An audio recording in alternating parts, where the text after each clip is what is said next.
Hey guys, Stephen Tong here. So today I want to introduce you to two guests that I got with me. Both have been involved in sports performance, one particularly in football and another one particularly in ice hockey. So there's a few things that we want to chat about today. Let me introduce you to them both first of all. So first off, I've got Mr. Jake Atwood. Hiya. And then secondly, Mr. Ali West. Hi. Hey guys, so I want to start with you, Jake, if that's all right. Yeah, no worries. And just tell me about what you've been up to recently in the world of football and what you've found.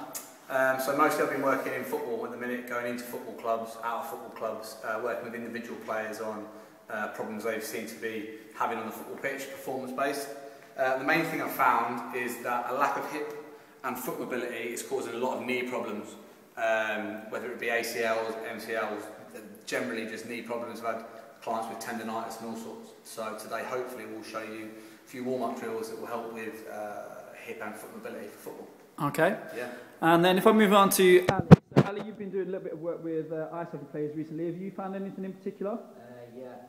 Been working with some elite players playing the elite league in this country. And mainly similar to Jake, foot and knee problem, but also because of the position they're in, a lot of thoracic trouble as well because they're bent over in this sort of position.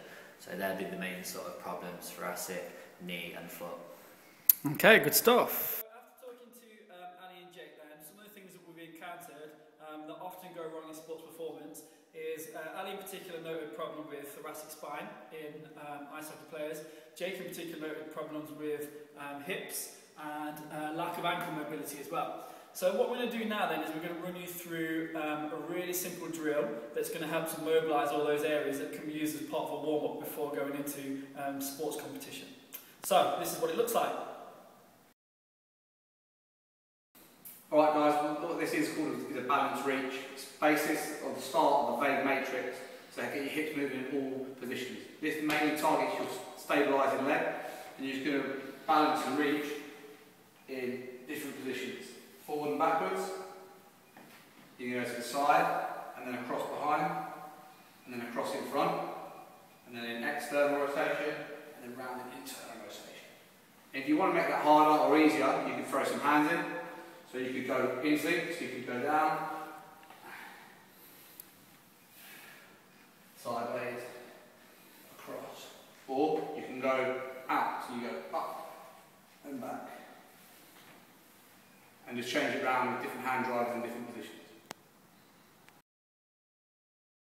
Okay guys, so this is a progression on from what Jake showed you on the balance and reach. So we're going to go into a lunge matrix now in exactly the same sort of position. So we'll go forwards and back, then we'll go side, side, side behind, external rotation and internal rotation.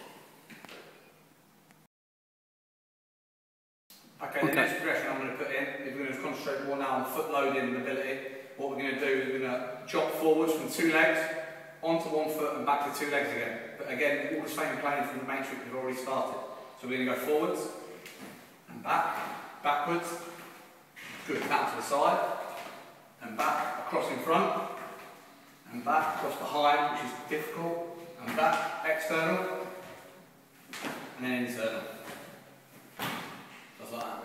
Right guys, so some good little drills from Jake Atwood there and from Ali West. So put those into practice, give them a little try. There's still more progressions and regressions where that came from as well. So if you do want any more details or ideas, then get in touch with either one of us. I'll make sure that we get their Twitter addresses at the end of this video. Cool.